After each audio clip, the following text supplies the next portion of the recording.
Hello, you're welcome to the channel. How are you doing? I am your math Please do well to subscribe to the channel, please. Today, we are moving on to calculation of direct and inverse variation. The next video is going to be on calculation of joint and partial variation. Please, I will admonish you, in our previous videos, we have done how to simplify, how to represent the variation in using your mathematical symbols. So how do you now solve it? Follow me, let's solve it together. It's very simple. As you can see, we said if t is directly proportional to s, direct, they are facing each other. Let's write it out. T is directly proportional to s. The first thing you have to do when we are talking of variation, you have to change, we call this one proportional. Are you getting it? We now have to change to proportionality constant. What does it mean? It means say t equal to ks.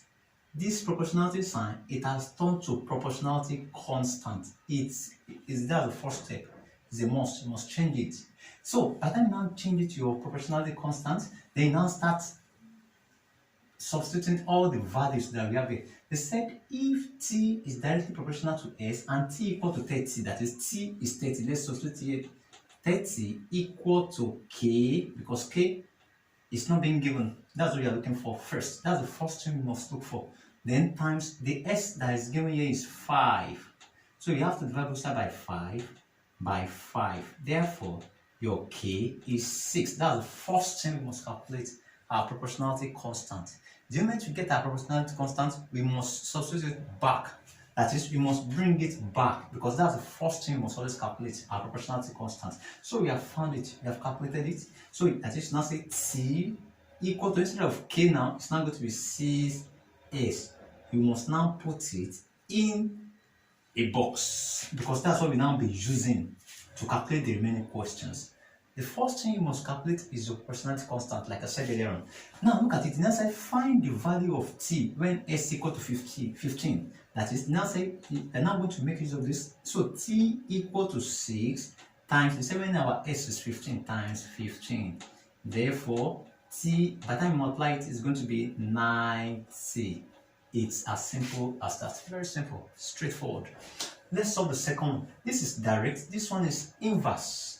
When we're talking of direct means they are facing each other. I can say x is directly proportional to y. X and y, they are facing each other. Proportional sign will now come in between. But if it's inverse means, for example, if I say x is inversely proportional to y. You say x inversely, put the sign inverse, now say 1 over. That's the rule, under inverse. Let's solve it together. They said if a varies inversely, don't forget what I said. That's 1 over, by the time you get inversely, as the cube root of b, as this. Don't forget what I said earlier on. You must change this, your proportionality sign, to proportionality constant by saying a equal to k, because k, 1 is up, k times 1 is still k over cube root of b. That's the first step. After this, now substitute the values inside it. That is, we said a is 1, that is 1 equal to, don't forget, the first thing you are looking for is our k over cube root of, what's the b that has been given? 64. Therefore, 1 equal to k over, can you tell me the cube root of 64? A number that will multiply 3 times, that will give me 64. Majority of you might think it's 8. It's not 8, it's going to be 4.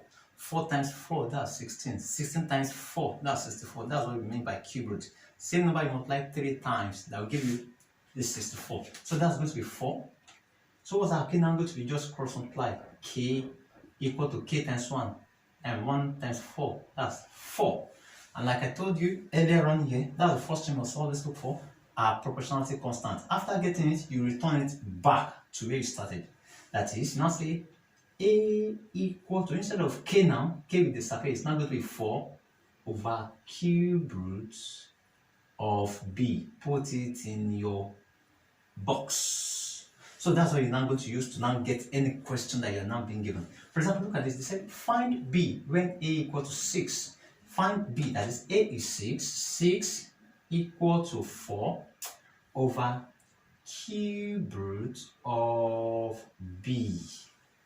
Please just take time. Yeah, what are we going to do? Just cross multiply. As is, you can also say that 6 times cube root of B equal to 4. You cross multiply. You cannot use this 3 to multiply the 6. No, it's not possible because this cube root, they are attached together. So you have to now divide both sides by 6 by 6. So here we have 2 over 3.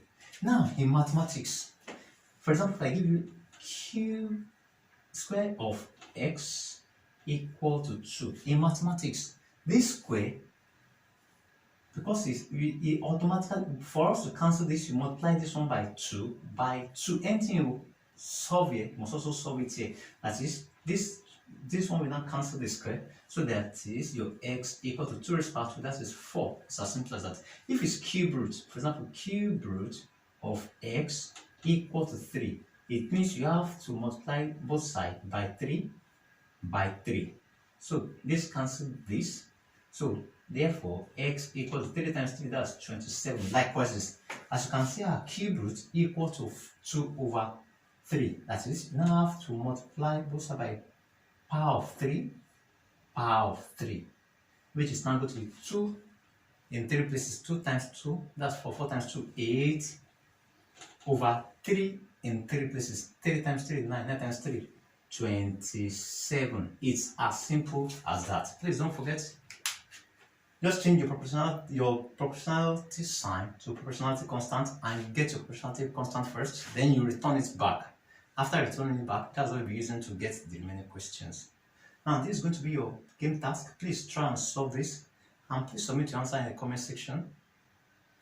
Please subscribe to the channel.